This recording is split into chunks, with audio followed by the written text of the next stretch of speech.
A destination in the northeast of Thailand which is deserving of far more attention by tourists and adventurers.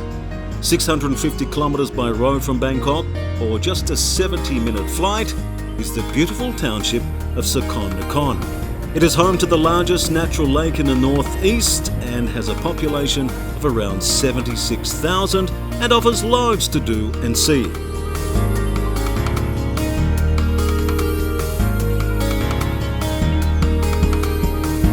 Not quite your sleepy little township, nor quite the thriving metropolis, Sakon Nakhon manages to capture the best of both worlds.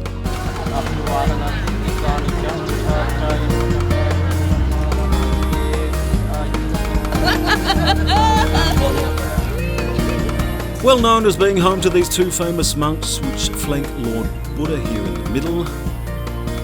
Naturally, there are lovely temples.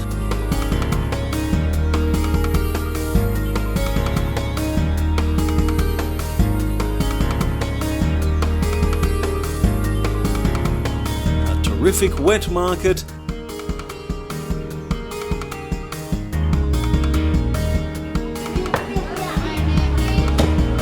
and lush green hills to explore, and this rather surprising, fabulous coffee shop in the middle of town. In fact, there are surprises everywhere here. Now, you'd be hard-pressed to find a more delightful, a more laid-back coffee shop in all the world. All of this lovely old wood here has been gathered from lots of old houses right throughout Thailand, and the prices are half of what you'd expect to pay in the city, and it's not half bad.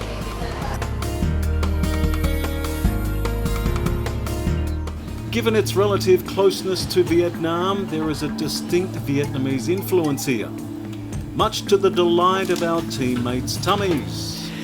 Now, we're all familiar with the old adage not to judge a book by its cover, which is particularly applicable here. This rather plain-looking shop front, behold some truly local delicacies. Walk this way.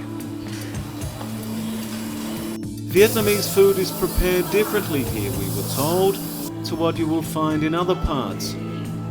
These various versions of the traditional Vietnamese rice paper roll we see being delicately made here contain an assortment of tasty morsels, some made with pork and egg, others pork and rice, some sweet, others not, and you are welcome to create your own. Or simply, as we did, try the lot. There was even a Thai, Vietnam and Italian fusion dish, the Vietnamese pizza. One simply has to wander around town where you are guaranteed to stumble across several of these hidden gems. After lunch, it was decided to pay a visit to the township's highest point, Phu Phan, at the top of which houses ancient mid-11th century ruins, the Phu Phan Monument. Yes, you'll want to be feeling pretty energetic to navigate your way to the top of the 500 steps, but definite reward for effort.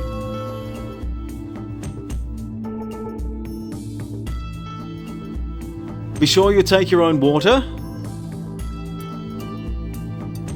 and there are several rest points along the way. สนับสนุนโดยน้ำเปล่า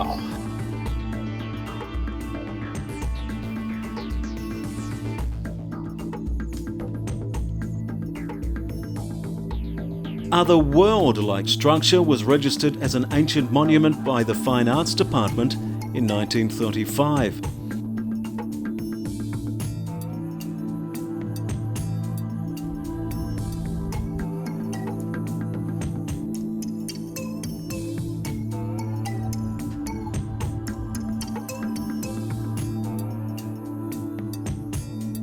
Designed in accordance with as-line points due east-west, in direct alignment with the sun rise and set. Said to be particularly auspicious in astrological architecture.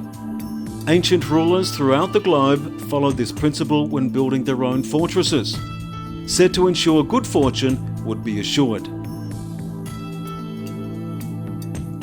Kind of an ancient take on the more common feng shui, which is used all over the world today when designing houses and arranging living spaces.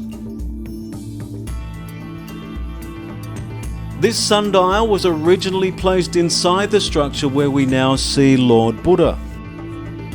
The swapping over of the pieces remains a mystery.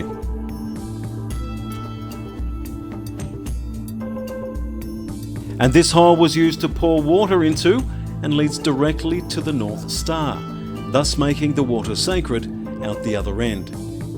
After a good wander around, it was time to head back down, which was far less strenuous, I hasten to add.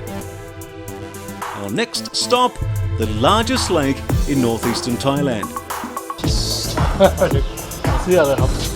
And as I always say, by stepping off the beaten path just a little, you will be greeted with friendly curiosity and most welcoming warmth wherever you go.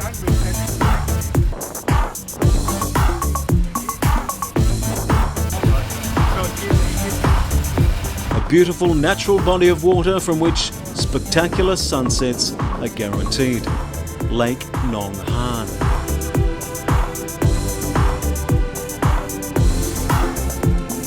Only traditional fishing methods are allowed here by using a pole or spear and snorkel in order to prevent overfishing. 20 minutes into our journey at the uninhabited island in the middle of the lake, local expert Issan explains a little of its history. This is one of the projects under the Princess Project. So the Princess Mahachakri, she has a project to conserve the natural herbs all over the country. So this is one of her targets. The island is largely uninhabited by both man and beast, well, except for this friendly little feline family which accompanied us right throughout our tour and seemed sad as we said goodbye. San assured us of a spectacular sunset, so it was time to bid our greeting party farewell. Around 6 p.m, as you can see, a beautiful fitting end to a lovely day as the sun lay her head to rest.